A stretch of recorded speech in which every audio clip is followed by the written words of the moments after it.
All right, Ann, thank you very much. Now to the outrage over people profiting from companies receiving government bailout money. And guess what? It's not just corporate fat cats getting the payouts. In some cases, it's Washington politicians. NBC's Chuck Todd is our White House correspondent and our political director. He's got more on this. Chuck, good morning to you. Good morning, Matt. Well, you know, the government's relationship with the financial industry has never been tighter. Some even believing big firms like Citibank and Bank of America can't survive without the government's help. So given this need, it may surprise some that many of these bailed out firms are still making political donations, and more surprising, these politicians are taking it.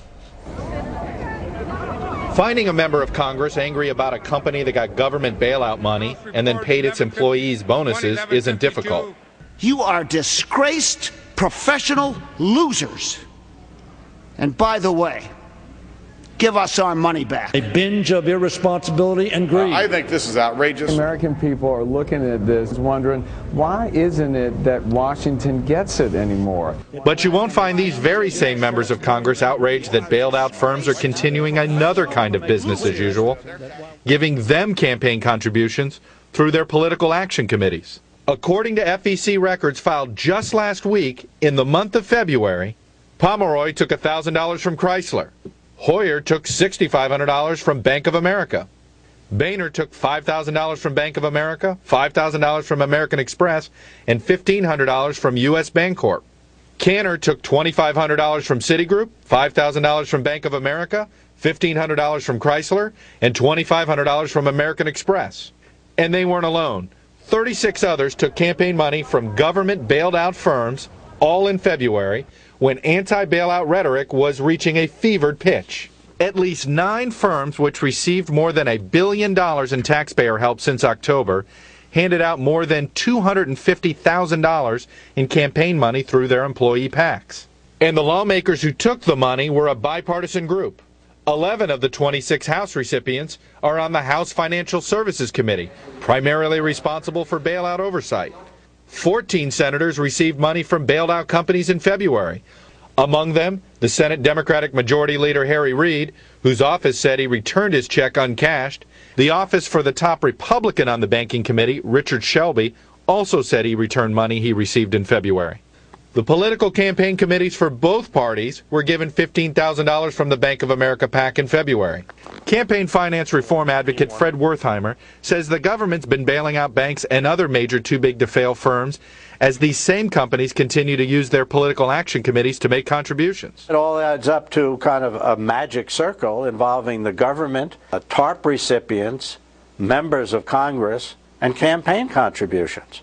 Accepting PAC donations is not illegal. But some members of Congress have declined to take the money altogether, including the chairman of the House Financial Services Committee, Barney Frank. And if I, as chairman of the committee, were taking money from these beneficiaries, even though I am doing this because I think it's in the interest of the economy, it would create the kind of distraction that we don't need at this time.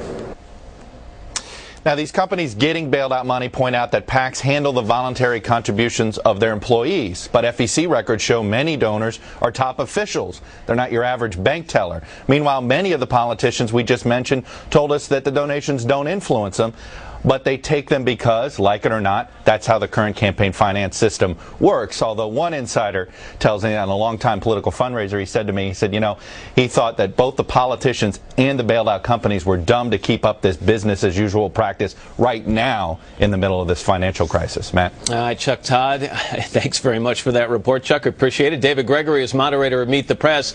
David, good morning to you.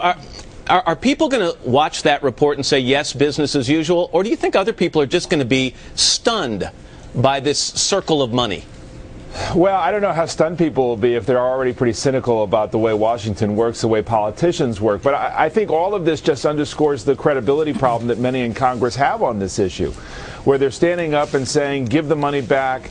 We don't want to bail out these companies, but they're not offering to give back their political contributions. In some cases, as Chuck reported, they are.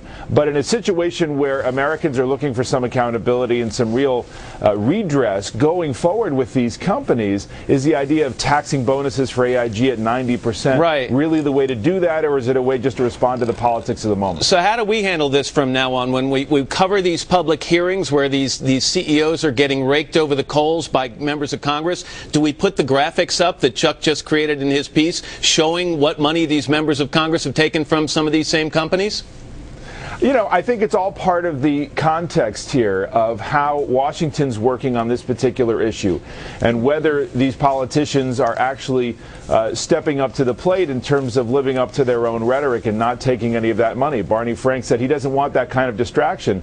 There have been a lot of distractions on Capitol Hill with regard to all of this bailout money. I don't think a lot of them in the middle of it want this one. Let's talk about the budget battle shaping up in Washington right now. And I want to ask you not about the situation between the White House and congressional Republicans. Tell me a little bit about the dynamic right now, David, between the White House and congressional Democrats. Well, the White House went out of its way to provide a blueprint, some ideas for how the budget should be written and structured with the president's priorities. He was on the Hill this week making the case for Democrats to keep those priorities in the actual budget. And there are Democrats, as you point out, who are saying, hey, not so fast. There's too much money being spent here. We're worried about our debt picture. Kent Conrad, who chairs the Senate Budget Committee. Other more conservative, moderate Democrats who are concerned about the fiscal picture. There is some butting of heads about the investments that the president wants to make over time that he says are essential to the economy. What he's talking about, what congressional Democrats are talking about, the White House says, are still similar, but there's certainly pushback here. All right, let's talk about this weekend, Sunday on Meet the Press. What do you got in store? Well, for the first time, his first live Sunday morning interview, Treasury Secretary Tim Geithner is going to talk about this bank stabilization plan. We also have Senator John McCain. We're expecting more about Afghanistan policy from this administration today. The Senator will talk about that and more. From the What a Difference a Week Makes file, I mean, last week everybody was calling for Tim Geithner's head in the wake of the AIG bonus scandal, and this week he lays out the toxic debt plan and regulations for financial firms. No critics talking, and the market's even rallied, so that should be an interesting interview. Yeah, it should. A lot of questions still, but it's certainly a viable, credible plan in the view of many. All right, David Gregory. David, thanks very much. Have a good weekend. Thanks, Matt.